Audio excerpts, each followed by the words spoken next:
Welcome, Brant. Hey. Brant is Thank you. the CEO and founder of Moves the Needle. He travels the world talking about how to discover and create new value and about empowering individuals to make the change they want to see in the world.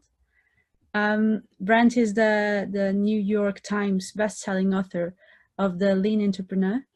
And today he's going to share his thoughts about leading teams in uncertain times. I will just share the... Sorry. Brent, can you share your screen? Sure. Do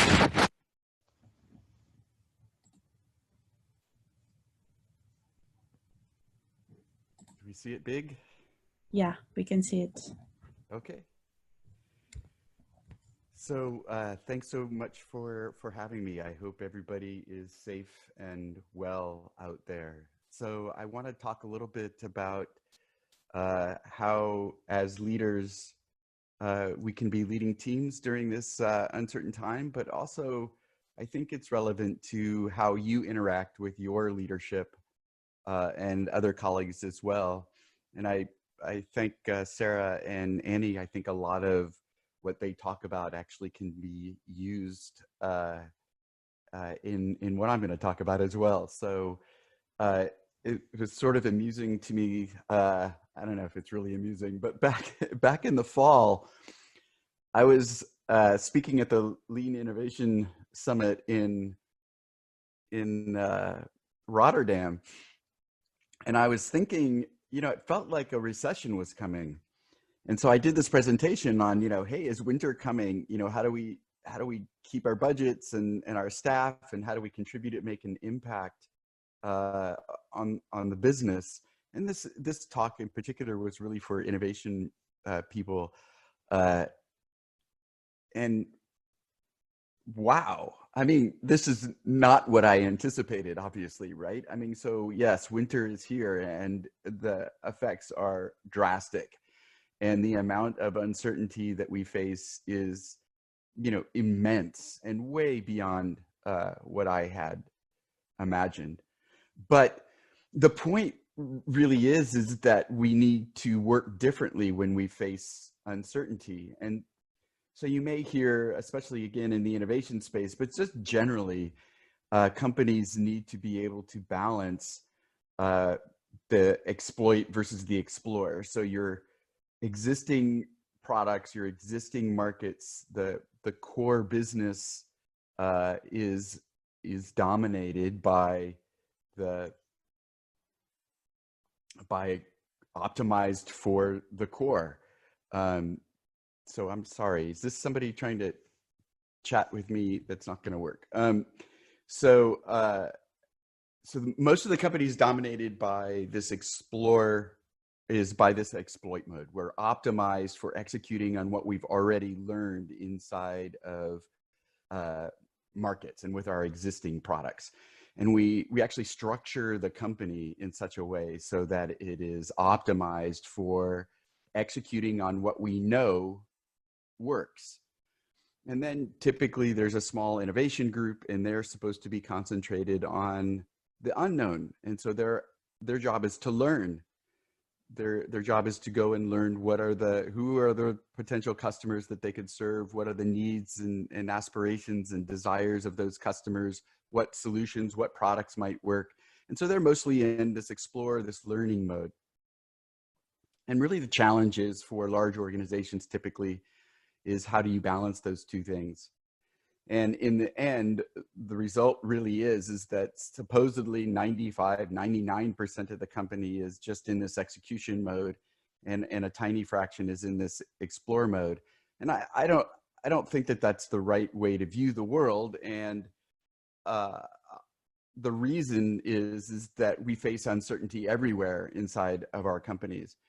And so the light blue here represents where there's unknown. So we have our existing products, suite of products, they follow the S curve, and eventually the lifetime of these products will start to decline. And then most companies also, on top of this, have objectives to grow. And so what we'll see is, as we look out to the time horizons, that uncertainty is going to grow. And so we have to start today in order to deal with today's uncertainty as well as the future uncertainty. The amazing thing and just the phenomenal time that we're in is because of COVID-19, suddenly the amount of uncertainty has expanded. And again, much of it is near term. It's in our daily lives. It's in our revenue forecasts and our product fortunes today. And so that presents a tremendous amount of challenge for companies to respond to that. And of course, as you're leading products and leading teams, you're facing that uncertainty head on. Your very markets face suddenly tremendous amounts of uncertainty. And so the way I try to approach this is using what I call the entrepreneurial spirit. And I do this with a combination of lean innovation. And so we're all familiar with Agile, but are we familiar with Agile for the whole business? Annie and Sarah were just talking about the different practices in the design thinking side, which is great for uncertainty. And then there's the rapid experimentation portion of the lean startup that we bring to the table. And so this is a disciplined way of running experiments in order to validate or invalidate our assumptions around a particular idea. Any idea. Could be internal process issue, could be how we revamp an existing product, it could be changes that we make to how we're marketing or selling a product that's existing now in the core business, or it could be testing the business model of a future idea. So maybe your prototyping has led you down the path of believing that a particular solution would be great, the users would love it, but then you also have to figure out whether there's a business model there. And so the experiment portion of that is ideal. And so the combination is you're using empathy, so understanding our customers deeply, running experiments, so validating or invalidating our assumptions around a particular idea, and then using that evidence, the insights and the data to inform our decisions. So we're trying to cut through our biases and whatever the decision-making process of the highest paid person in the room. Let's look at the data and the insights and have that inform our decisions so that we have higher confidence that we're actually doing the right thing that's actually going to have the desired outcome and the impact that we desire. And really what it's about in the end, in these days, I believe it's concentrating on how do we discover, create, deliver value to our customers. The other two E's that I throw onto this is that it's, again, we have to balance that with the execution of what we know is working. And we need to do that in an ethical way. And again, I think that that's more important than ever. So getting to the leadership part of it, the trick is that we can apply all of those things internally as well as to our external markets. So I find that product managers, product people are pretty well versed in the ideas of design thinking and running experiments. But I would like you to think about how do you apply that inside your company, not only to internal process issues and whether HR can use these things or the finance team, which they certainly can, but it's developing the empathy for your colleagues, for leadership, for your team members, and it's running experiments to figure out how you can inspire, motivate, and help them drive impact. And then letting the evidence of those experiments guide how you're managing your teams and how you're pushing forward.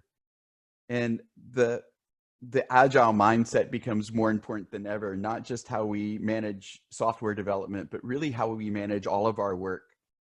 And even teaching our people that are home to have their own personal agile, personal Kanban, I think is a positive way for them to be able to balance their lives at home. So I think that the last step of this, which I'll dive into a little bit here, is reprioritizing what we're working on with this uncertainty in mind. And again, I think it's tough for leaders to do this.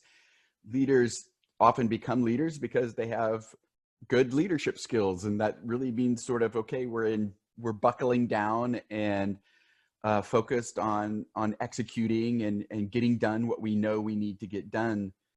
And it's a understandable ethos, and there's elements to that I think are spot on. But the fact of the matter is our customers, both internal and external, our stakeholders internally, as well as our customers externally, are not the same as they were 6 months ago. So buckling down and doing things the way we've always done them, or doing them because we quote unquote know, actually produces a tremendous amount of risk to our business and our products and our livelihood.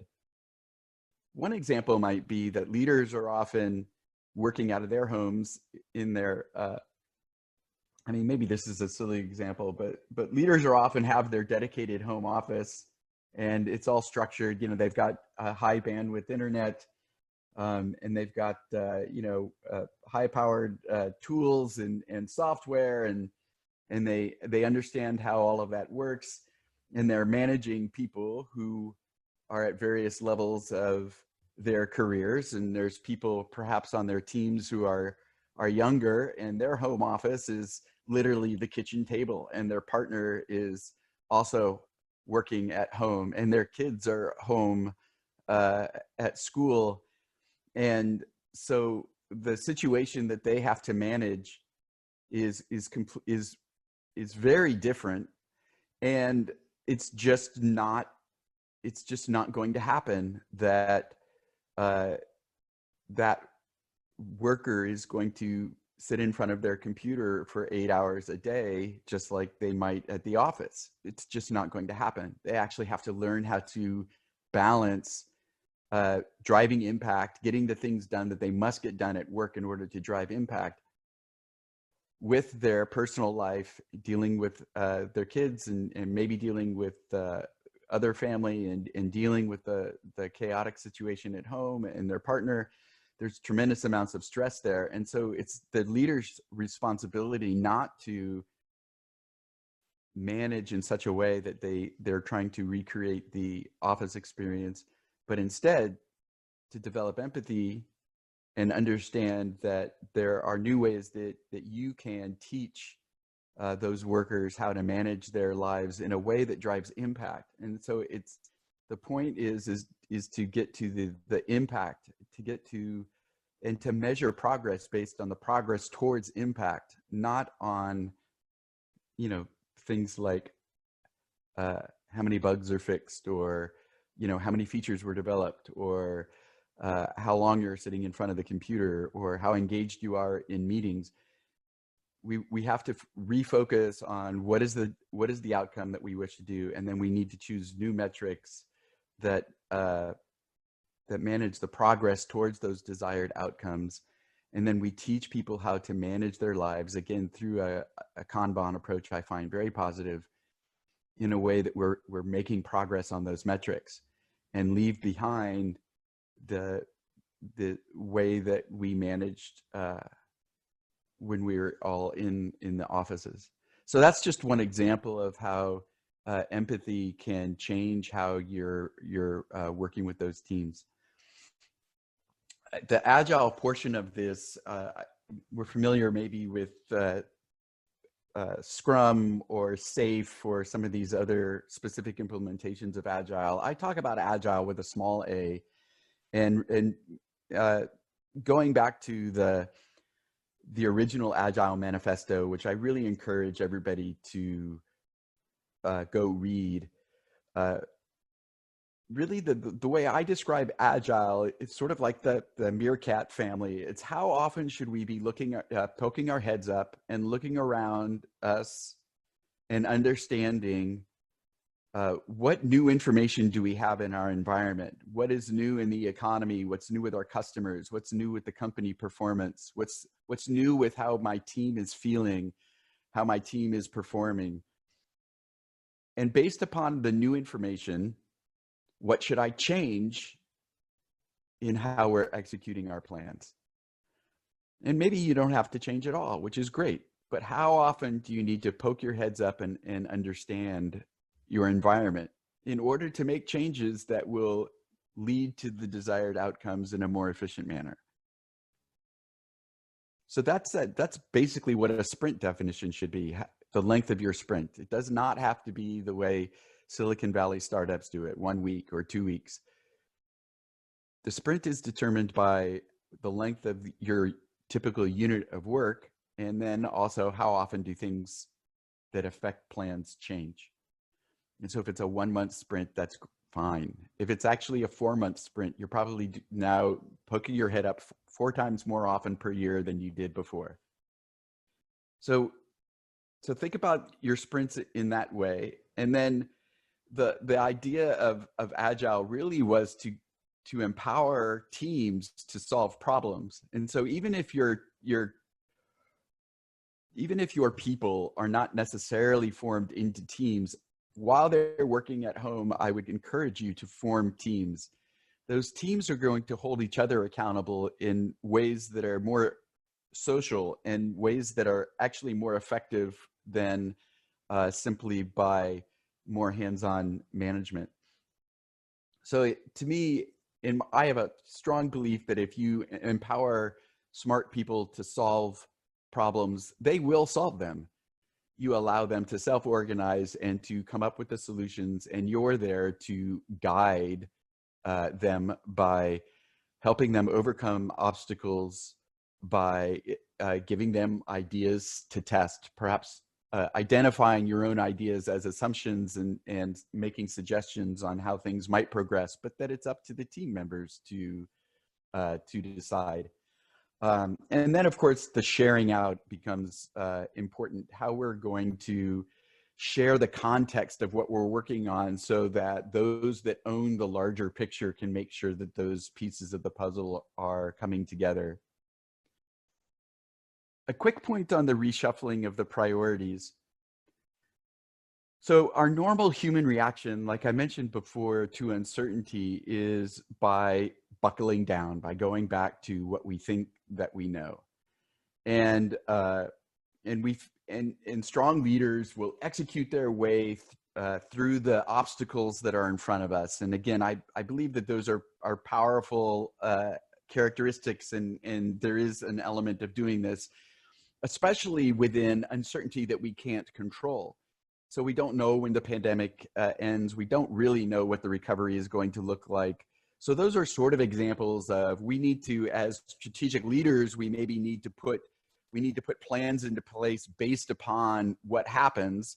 But when we're leading our teams, those aren't things that the team can actually affect the outcome of.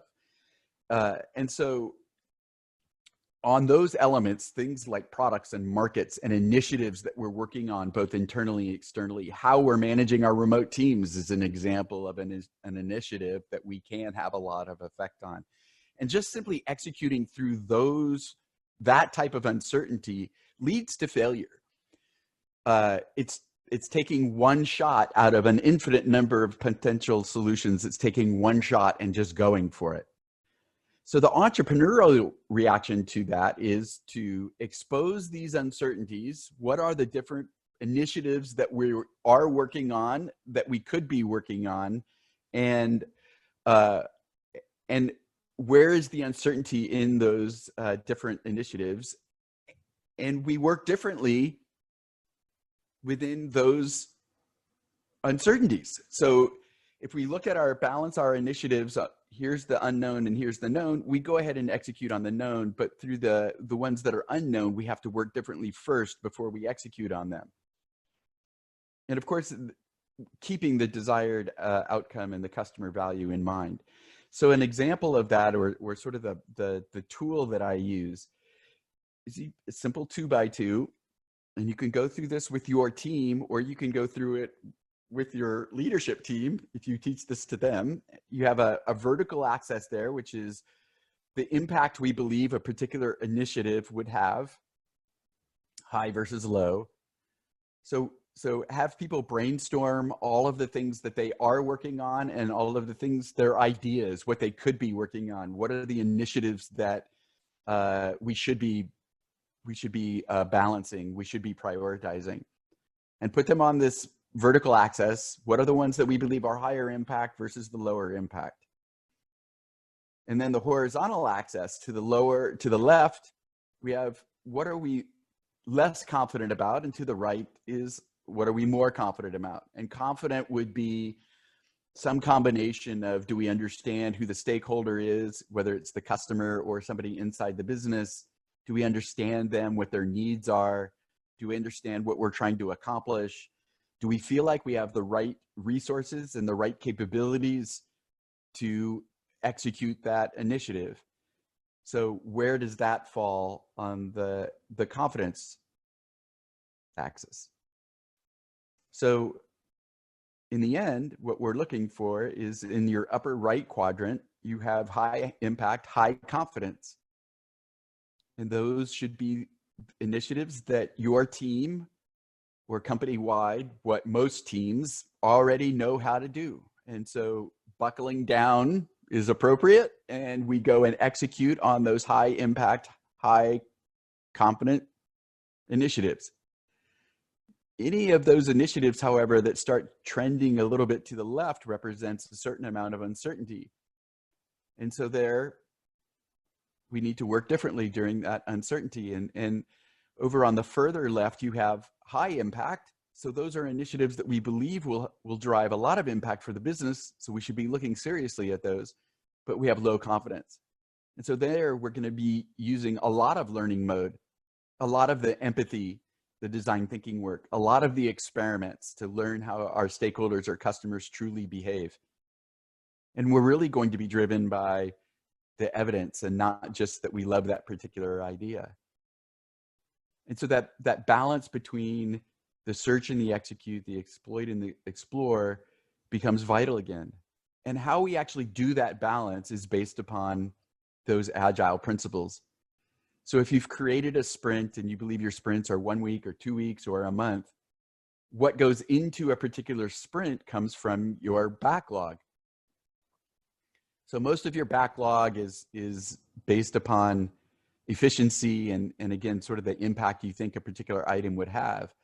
But we want to create a swim lane that includes the unknown items, so the learning items, so that in every sprint, we're including an appropriate level of learning as well as executing based upon where we fall on that uncertainty continuum.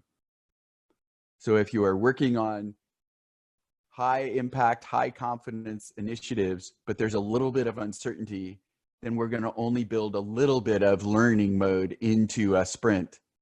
But if we're over on the left side, lower confidence, high impact, then we're going to build into the sprint quite a bit of the learning mode, the empathy and the experiment. So hopefully that's helpful. Here are the descriptions of the actual exercises, the brainstorming, and then the ranking of the initiatives along the two axes. And from there, I will pause and take any questions or thoughts on these methods. Thank you very much.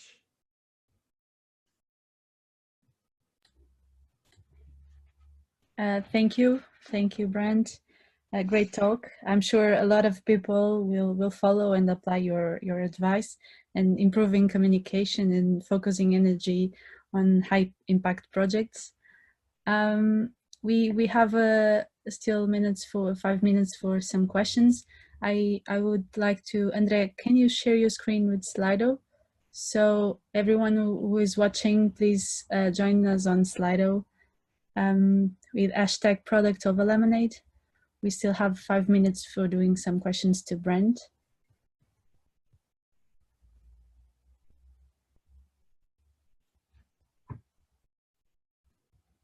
Yeah, any questions you have?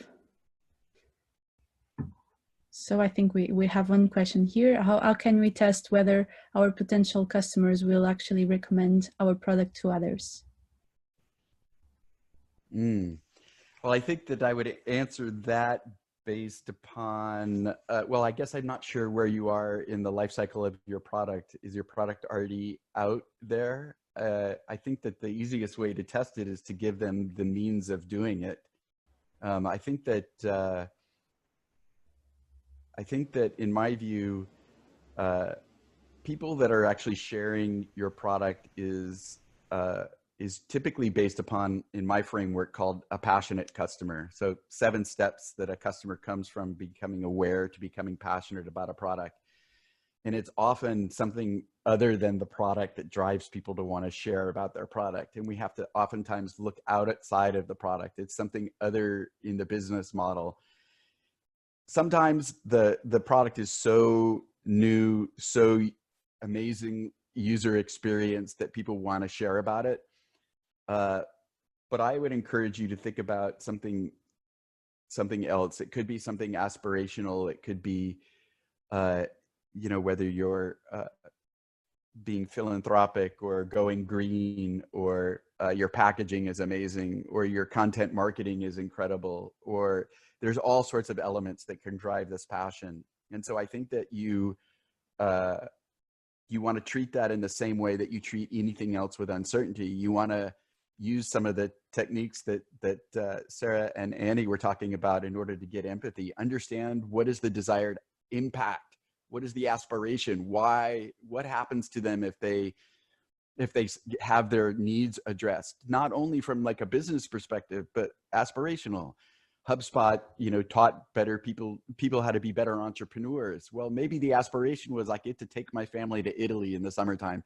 So understanding them deeply will allow you to build parts of your business that invite the customer on this journey towards achieving that aspiration.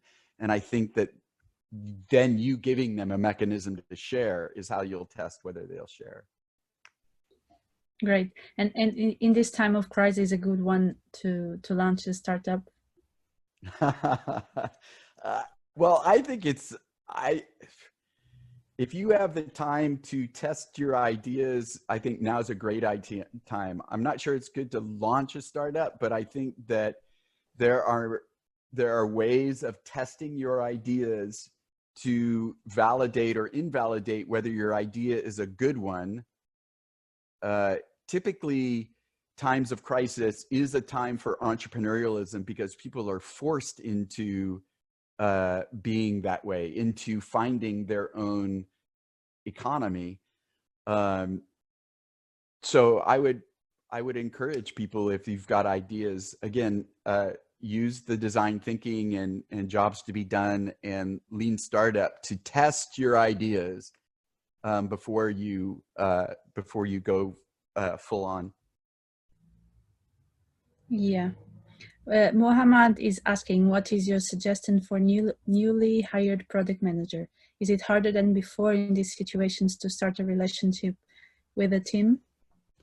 That's a great question, Mohammed. I think it is more difficult. I think that we have to build team building exercises into your remote meetings. And so I would encourage everybody to have things like, coffee talks and quote unquote happy hours, and add into meetings introductions and sort of more fun elements that you would somehow, you often see those in workshops. I was sort of never that workshop guy that could do all of those ice-breaking exercises at the beginning, but they're in there for a purpose.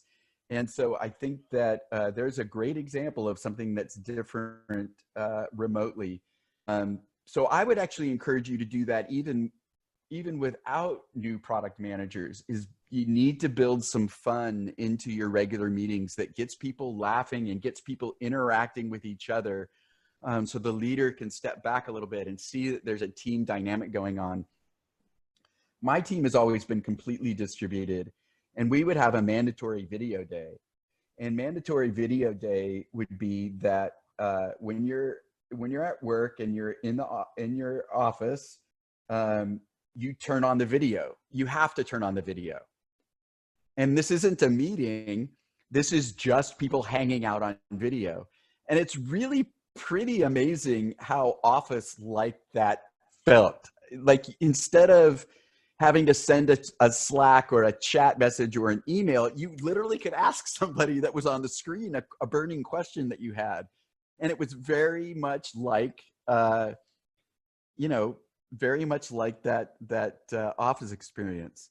So you have to be super creative, and it's why I talk about how, you know, running experiments, even, you know, using that entrepreneurial spirit, the empathy, experiments, and evidence, even trying to figure out how to deal with new product managers and new team members and existing team members is an important way to think, because we don't know.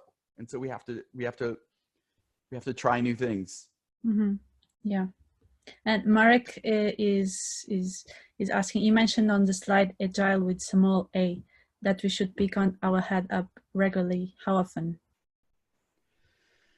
Yeah, it depends on the work. You know, if you're a hardware company and, you know, it takes you 6 months to develop a prototype, then I'm not really sure you need to, you know, have a 1 week or a 2 week sprint. So I think I try to define it based upon, you know, what's the typical unit of work? Like, how long does it, if you're doing software development, the reason why the software sprints are so short is that a unit of work, like developing a feature or fixing a bug, can be hours, right? And so there's a lot of work that's being done in a 1 week time period. So think about your unit of work, what the average unit of work is on your team. And so that's one element. And then the other is, how often are things changing around you? As a leader, you can absorb information from the outside and make changes without the sprint becoming really super short. But how often should the team, who is developing solutions for problems, how often should they look at the larger context in order to understand how that might affect the way they are designing or implementing solutions to problems? Yeah, I think we have finished our talk for today. And thank you, Brent, for your time and for being with us today. Once again, I would like to say to a great big thank you to all of the speakers, to the partners, to the sponsors, and attendees for sure. It was a wonderful afternoon with all of you, and I hope you enjoyed it. Don't forget, we have a promo code of 50% discount for Productized Conference remote tickets. All the talks of today will be available at our YouTube channel, so stay tuned, and we will see you soon. Thank you.